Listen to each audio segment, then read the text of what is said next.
So, Rian Johnson's trilogy has been confirmed. And it's also going to take place after the Skywalker saga. You know, there is a big difference between the EU and what Disney is doing. The EU didn't focus on the Skywalkers. Now, did they play a big role in events? Absolutely, but so did the Solos, and so did the Antilles, and a few other individuals. But Star Wars has not always been about the Skywalkers. Why Disney seems to be so obsessed with ending the Skywalker saga when Star Wars is not about the Skywalkers. Anyway, so Rian Johnson's came out and said that he wants to create a version of Star Wars that we've never seen before. Something that's outside the Force, or where the Force isn't called the Force, or there's no Jedi, no Sith, no this, no that. And it's poison. It's going to be box office poison. Now, let me explain, people. Think back to Star Wars. What makes Star Wars great? Well, there's a lot of things, you know. Droids, empires, rebellions, clones, you know, blasters, space battles, starships. I mean, we all get it. All this is stuff in Star Wars makes it great, but one thing that Star Wars has that no other franchise has ever had has been the Jedi, the Force, and the Sith. Now,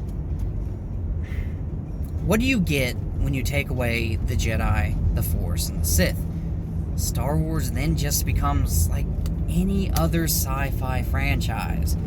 Just like Star Trek, Warhammer, freaking Battlestar Galactica. It's just, what Star Wars has, we already have in a lot of other franchises. It's just Star Wars has always been unique because of the Jedi and the Sith and the Force part of it.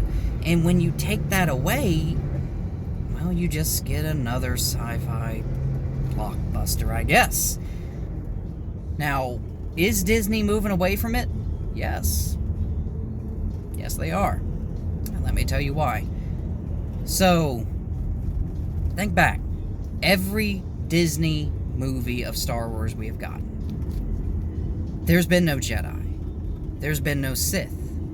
Now, you can sit there and say, but Darkside Leathers, Luke was in The Last Jedi, and he was the Jedi Master. No, he wasn't. He turned away from the Jedi. He exiled himself. You know, he even said that the Jedi must die. He is not a Jedi. He gave up on it. Now you can sit there and say, but Snoke and Kylo Ren are Sith. They're Darksiders. No, they're not. Kylo Ren is not a Sith. He is a Knight of Ren. Snoke is also not a Sith. We don't know what Snoke is. It is said that he was a dark being, but that was it. I mean, he got cut in half. But he's never identified as a Sith. You can sit there and go, but Rey, she uses the Force and she's a Jedi. She's a self-proclaimed Jedi. I've said this before and I'll say it again. Look, I have nothing against the actress Daisy Ridley, but her character of Rey is very sad because her biggest progression has just been the story. You know, Rey had to be perfect in every way. Oh, God. Not getting into that.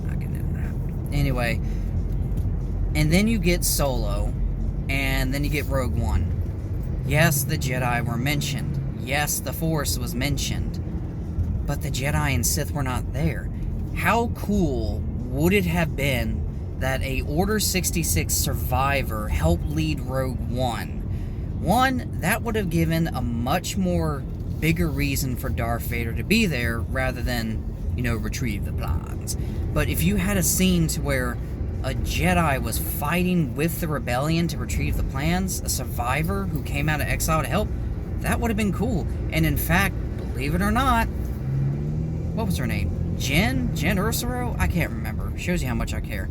Her mother was originally supposed to be a Jedi survivor, which that would have built more reason on, one, why she was in robes, and two, why Krennic was sent. In fact, it couldn't have been Krennic. It could have been an Inquisitor who could have been sent there with Director Krennic.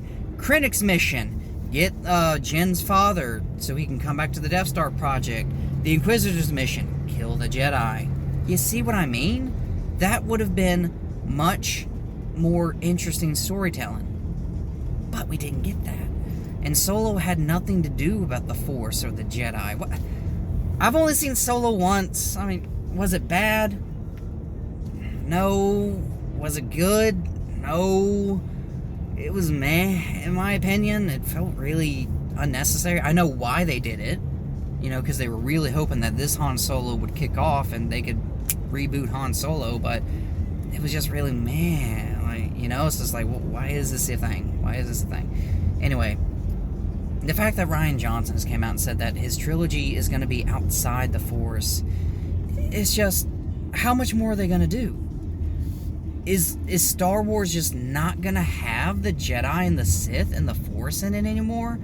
Kathleen Kennedy did say that she wanted Star Wars to feel like the real world. Something, you know, you can go in your backyard and go, yeah, this looks like Endor. That's not the point of Star Wars. It's not supposed to feel like our backyard. It's supposed to feel like this magical place that we can visit in our imaginations, you know? But to me, with that statement she said, it kind of makes sense. You've got to get away from the Jedi and Sith and the Force because it's not in the real world. Makes you think, doesn't it? And if Rian Johnson's trilogy is going to focus solely outside of the Force, what do we get then? We get another just standard sci-fi blockbuster. It makes me think, what the hell are they doing? What the hell are they trying to do? That's why I am with the Fandom Menace. You know, that's why I have proclaimed my allegiance to them, though they never talk to me. But, I honestly believe that after this trilogy is over, the sequel trilogy, there's going to be no more Jedi. There's going to be no more Sith. Rey will probably create a new religion, and it's just all about the Force, man. The wheels of the Force.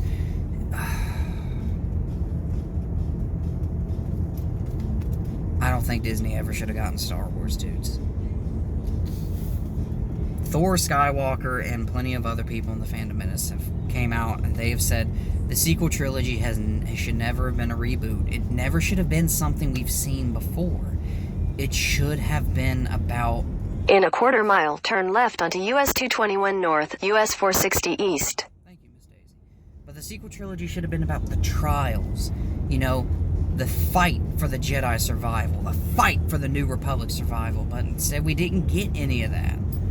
We got the destruction of the Jedi. Turn left onto US 221 North, US 460 East. The destruction of the New Republic. And in fact, it's been canonized that while the First Order was sitting there building up so much military power, the New Republic was demilitaring itself. It's just like, you have these people who you just defeated a couple years ago, and now they're gaining strength again. Continue on US 221 North for 17 miles. How does that make sense? Why would you demilitarize yourself? You should be building an army! But, you know, what can you do? What can you do? And they are so focused on rewriting the comics that they're trying to rewrite everything just to justify why the sequel trilogy happened. And look, The Mandalorian looks good, don't get me wrong, but after what I heard, my interest in it has died down a lot, because even The Mandalorian's not safe from the sequel trilogy. Now The Mandalorian has came out and has talked about that they are going to focus on the origins and the construction of the First Order. When it's just like, no, I liked my idea better. It just like, you know, just have it like a Western to where the Mandalorian is hunting down key Imperial targets because you have a criminal organization that's trying to, you know, take over, that's trying to fill the gap that was the Empire and Jabba the Hutt.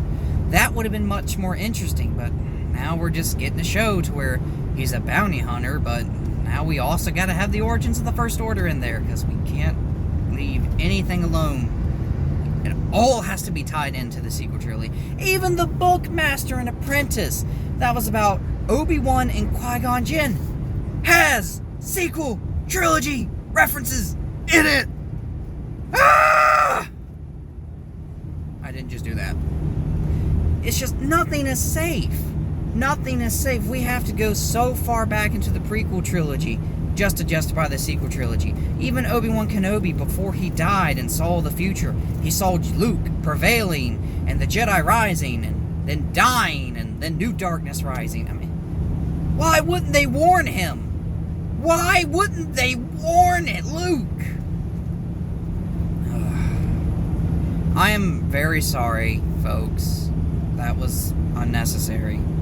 It's just, it really frustrates me. Not from a fan perspective, but from a story point perspective. Because if you have to go to the past of an established franchise and rewrite damn near everything just to justify your bullshit movies, you're not a good writer. You're not handling this franchise well. That's why I believe that the damn sequel trilogy was just a bunch of ideas thrown at the wall, and we have to do this and we have to do that now. I mean, what have we gotten? It's like Disney is so afraid to give us anything about Jedi and the Sith and the Force. It really starts to make you think that 25% to George Lucas is real. It really makes you think that that's why they are doing so much outside of what makes Star Wars special. You know, we can't have Jedi because we'll have to pay George. Even Rebels, it had Jedi in it. You know, Caden and Ezra, but it wasn't what it could have been. And the Resistance show has no Jedi or Force users in it at all. It's not what it could have been. A lot of these books have been... I don't even know anymore. I really don't know. I didn't think this stuff would frustrate me as much as it did, but it really frustrates me. You know what? Doomcock, if you ever see this video, and if you ever need an ally, I'm there with you, man. Stay angry, folks. Star Wars is dead. Long live the next franchise that replaces it.